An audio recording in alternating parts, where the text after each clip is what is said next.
Movie का start एक family से होता है जिसमें मो फॉलकार्ट, उसकी वाइफ रीसा फॉलकार्ट और डॉटर मैगी होते हैं। मो मैगी को लिटिल रेड राइडिंग हुड की स्टोरी सुना रहा होता है। तभी अचानक कहीं से लिटिल रेड राइडिंग हुड का रेड वेलवेट हुड उड़ के आ जाता है। सीन्स 12 साल बाद पे शिफ्ट होते हैं जहाँ मैगी अपने फादर के साथ यूरोप की एक ओल्ड बुक शॉप पे विजिट करती है। मो उसे बाहर ही छोड़ के शॉप के अंदर जाता है और वहाँ एक बुक ढूंढने लग जाता है और फाइनली उसे इंक हार्ट मिल जाती है। तभी अचानक बुक के अंदर जो हॉर्न्ड मार्टिन बना होता है वैसा ही मैगी के पास आता है जो मैगी की फिंगर को बाइट करने की कोशिश करता है। तभी पीछे से एक आदमी आता है जो मैगी को बताता है कि वो उसके फादर का ओल्ड फ्रेंड है। मो शॉप से निकल के मैगी को वैन में भेज देता है। डस्ट फिंगर मो को किसी कैप्रिकॉर्न के खिलाफ वार्न करता है जिसके बाद मो को इंक हार्ट को रीड करके उसे वापस घर भेजने को कहता है। जब मो मना करता है तो वो उससे बुक स्टील करने की कोशिश करता है जिस पर मो उसे पुश करके मैगी को लिए वहाँ से भाग निकलता है। मैगी बैग खोल के बुक देखने की कोशिश करती है मगर मो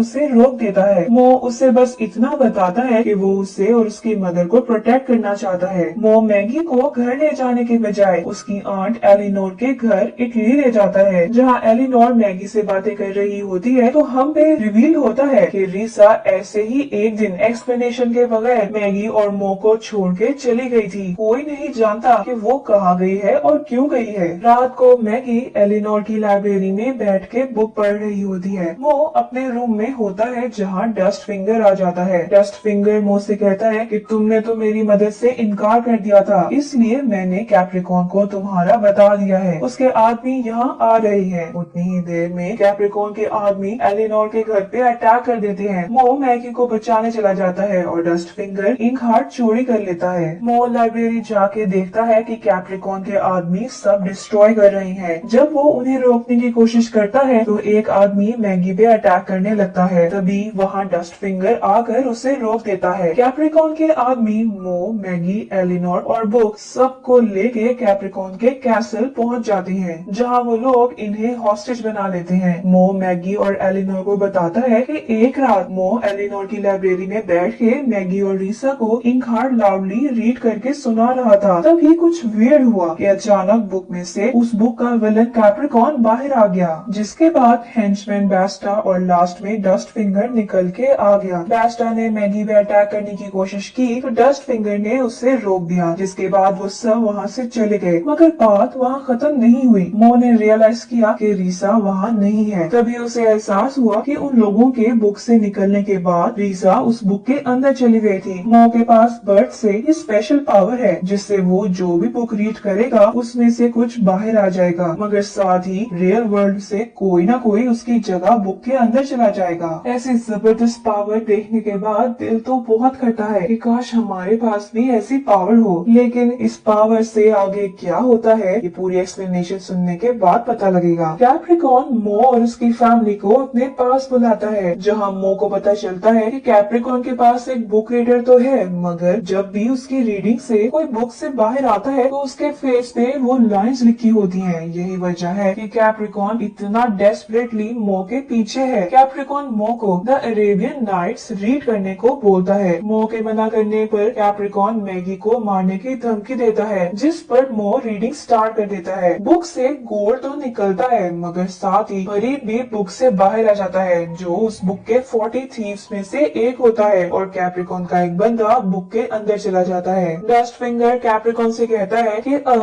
उसकी बारी है जैसा कि कैप्रिकॉर्न ने प्रॉमिस किया था कि मो को ढूंढने पर वो उसको वापस बुक में जाने में हेल्प करेगा मगर कैप्रिकॉर्न उससे बिट्रे कर देता है और बुक को जला देता है और इन सब को वापस लॉक कर देता है। सीन्स डस्ट फिंगर में शिफ्ट होती हैं जो किचन में जाता है तो वहाँ उसे रीसा मिलती है जिसे कैप्रिकॉर्न ने बुक से निकाल के हॉस्टेज बना लिया हुआ है। डस्ट फिंगर ये बात नहीं जानता है मगर रीसा उसे मो और मैगी की पिक्चर दिखाती है जिस पर डस्ट फिंगर को पता चल जाता है। डस्ट फिंगर रीसा की चेन्स की मंगवा लेता है जो रीसा को दे दी जाती है। खुद डस्ट फिंगर मो के केज की कीज ले जाके उसे खोलने लगता है ताकि उसे रीसा का बता सके मगर तभी वो उनको बुक के ऑथर के बारे में बात करते सुन लेता है जिससे जाके वो लोग बुक ले सकते हैं। इस सुन के डस्ट फिंगर उन्हें रीसा का बताने के बजाय वहाँ से निकल निकलने में हेल्प करने में लग जाता है, क्योंकि अगर वो जान जाएंगे कि रीसा बुक से बाहर है तो वो कभी भी बुक नहीं ढूंढेंगे और इस तरह डस्ट फिंगर हमेशा के लिए इसी वर्ल्ड में कैद होके रह जाएगा। मो the wonderful wizard of Aussie read करके टोर्नेडो अनलीश कर देता है, जिसका फायदा उठा के वो लोग उस कैसल से भाग निकलते हैं, मगर रीसा वहीं फंसी रह जाती है। एलिनोर वापस इटली चले जाती है। मैगी और मो बुक ऑथर फिनोग्लियो के पास जाने लगते हैं तो डस्ट फिंगर मना कर देता है, क्योंकि वो बुक के एंड पर अपने फेट से डरा होता है। मो और मैगी फिनोग्लियो के पास पहुंचते हैं, जिससे मैगी कन्विंस कर लेती है। फिनोग्लियो डस्ट फिंगर को देख के बहुत हैरान होता है। फिनोग्लियो को देख के डस्ट फिंगर डर जाता है और फिनोग्लियो एक्साइटमेंट में उसे बता देता है कि स्टोरी के एंड में उसकी डेथ हो जाती है। डस्ट फिंगर कैप्रिकॉन के आदमी के हाथों से मारा जाता है जब वो ग्वेन को सेव कर रहा होता है। ये जानने के बाद डस्ट फिंगर भी उन सब के साथ बुक की कॉपी ढूंढने चला जाता है और फाइनली उन्हें इंकहार्ट की एक कॉपी मिल जाती है, जिसके बाद डस्ट फिंगर मो को बता देता है कि रीसा बुक से बाहर है और कैप्रिकॉन के कैसल में है। मो ये सुन के बहुत गुस्सा होता है। डस्ट फिंगर जब उसे अपनी रीजंस बताता है तो मो उससे प्रॉमिस करता है कि अगर वो उसे रीसा के पास ले जाएगा तो मो बुक रीड करके डस्ट फिंगर को वापस बुक के अंदर भेजने की ट्राई करेगा। मो मैगी को फिनोग्लियो के पास छोड़ के फरीद और डस्ट फिंगर के साथ रीसा को लेने वापस कैसल जाता है। यहाँ Maggi the wizard of Aussie read करती है, जिस पर टोटो बुक से बाहर आ जाता है। तभी बेस्टा वहाँ अपने आदमियों के साथ आ जाता है। जब वो ये देखता है कि मैगी में भी अपने फादर वाली पावर्स हैं, तो वो मैगी और फिनोग्लियो को लेके कैप्रिकॉन के पास आ जाता है। इन सब के वहाँ से जाने के बाद एलिनोर पहुँचती है। एलिनोर ने अपने जाने का प्लान कैंसिल कर दिया होता है और वो वहाँ उन सब की मदद करने आई होती है, मगर किसी को भी वहाँ न देखकर वो परेशान हो जाती है। कैसल पहुँचने पर डस्ट फिंगर वॉल क्लाइंब करते और रूफ टॉप से होते हुए मो और फरीद को लेके रीसा के रूम तक जाता है। मो रूम के अंदर जाता है। उसी दौरान डस्ट फिंगर और फरीद बाहर उसका वेट कर रहे होते हैं, जिन पर कैप्रिकॉन के आदमी अटैक कर देते हैं। फरीद तो बच निकलता है, मगर डस्ट फिंगर उनके हाथ लग जाता है। यहाँ मो को रूम में जाने पर रीसा नहीं मिलती है, क्योंकि वो तो पहले ही एस्केप करने की ट्राई कर रही थी। जब वो लोग डस्ट फिंगर को ले जा रहे होते हैं तो वो रीसा से मिलता है, जिससे उन लोगों ने अभी भी हॉस्टेज बनाया हुआ होता है। डस्ट फिंगर उसे बताता है कि मो उसे रेस्क्यू करने के लिए यहाँ आ चुका है। फरीद कैप्रिकॉन के आदमियों से बच के भाग रहा होता है, जिससे मो उनकी नजरों से बचा के अपने साथ ले जाता है। यहाँ कैप्रिकॉन मैगी को इंकहार्ट की एक कॉपी देता है, जिसे उसने अपने पास छुपा के रखी हुई थी। कैप्रिकॉन मैगी को उसे रीड करके उसके मॉन्स्टर शैडो को अनलीश करने को कहता है, जिस पर मैगी मना करती है, तो वो उसे उसकी मदर के पास ले जाता है। मैगी रीसा को इस तरह नेट में बंद देखकर बहुत अपसेट हो जाती है। कैप्रिकॉन मैगी और फिनोग्लियो को जेल में बंद करवा देता है, जहाँ वो डस्ट फिंगर से मिलते हैं। मैगी उसे बताती है कि उसके पास भी उसके फादर की पावर्स हैं। तभी वहाँ बेस्टा मैगी के लिए खाना लेके आता है, जिस पर ग्वेन अटैक करके उसका लकी चार्म डस्ट फिंगर को दे देता है। बेस्टा जब लॉक खोल के उसे लेने अंदर आता है तो मैगी उस पर अटैक करके उसे डिस्ट्रैक्ट करती है, जिसका फायदा उठा के डस्ट फिंगर उसे अंदर लॉक कर देता है। मैगी और फिनोग्लियो के केज का लॉक ही नहीं खुल रहा होता है। डस्ट फिंगर डर के उन दोनों को वहीं छोड़ के वहाँ से निकल जाता है, मगर फिर उसे रियलाइज होता है कि उसने गलत किया है, इसलिए वो वापस कैसल की तरफ जाता है। सीन्स एलिनोर पे शिफ्ट होते हैं, जो एक स्कूटर लिए अपनी फैमिली की हेल्प करने कैसल की तरफ जा रही होती है। डस्ट फिंगर जब कैसल के अंदर वापस पहुँचता है तो मो और फरीद से जा मिलता है। डस्ट फिंगर मो को कैप्रिकॉन का प्लान बताता है और मैगी की पावर्स का भी बताता है। कैप्रिकॉन के आदमी मैगी को रीडिंग के लिए ले जाते हैं, जहाँ एक ग्राउंड में पूरी तैयारी के साथ मैगी को रीडिंग के लिए बुक दी जाती है। फिनोग्लियो और रीसा को पास ही केज में लॉक किया होता है। वहीं फरीद और डस्ट फिंगर कैसल को आग लगाने लग जाते हैं और मो अपनी डॉटर को रेस्क्यू करने आ रहा होता है, मगर मैगी किसी का भी वेट नहीं करती और रीड करके शैडो को अनलीश कर देती है, जो उसकी मदर पे अटैक करने ही लगता है। तभी फिनोग्लियो टोटो के हाथ मैगी के पास एक पेज पहुंचाता है, जिसमें उसने शैडो के ऑनर को चेंज कर दिया होता है। मैगी जब उस पेज से रीड करती है तो शैडो कैप्रिकॉन पे अटैक करने आगे बढ़ ही रहा होता है। तभी कैप्रिकॉन नाइफ निकाल के मैगी पे अटैक करने लगता है, जिसे मो आके रोक देता है। उतनी देर में ही एलिनोर कैप्रिकॉन की कैसल के सब एनिमल्स और क्रिएचर्स को फ्री करवा के वहाँ ले आती है। ये बहुत ही एक्साइटिंग और सस्पिशियस मोमेंट होती है। तभी कैप्रिकॉन की पार्टनर आगे बढ़ के मैगी से पेपर पकड़ लेती है और शैडो आउट ऑफ कंट्रोल हो जाता है। तभी मो मैगी को एक पेन देता है और खुद लिखने को बोलता है, जिस पर मैगी शैडो को उनके एनिमीज को मारने पर मजबूर कर देती है और उसके बाद शैडो को गायब कर देती है। लास्ट में वो सब क्रिएचर्स और बचे हुए लोगों को वापस उनकी स्टोरीज में सेंड कर देती है, जिस पर फिनोलियो रिक्वेस्ट करता है कि उससे भी बुक के अंदर भेज दे। सबके जाने के बाद रीसा की वॉइस भी वापस आ जाती है, मगर बेचारा डस्ट फिंगर यहीं रह जाता है। डस्ट फिंगर उनके पास जाता भी नहीं है क्योंकि वो जानता है कि वो अब किसी सूरत में भी बुक रीड नहीं करेगा। वो दोबारा अपनी फैमिली को खोने का रिस्क नहीं लेगा। वो मायूसी के आलम में खड़ा मो को अपनी फैमिली के साथ रीयूनाइट होते देखता है। वही फरीद वहाँ से इंक हार्ट स्टोल करके डस्ट फिंगर को दे देता है ताकि वो किसी और को ढूंढ सके जो उसे वापस बुक में सेंड कर दे।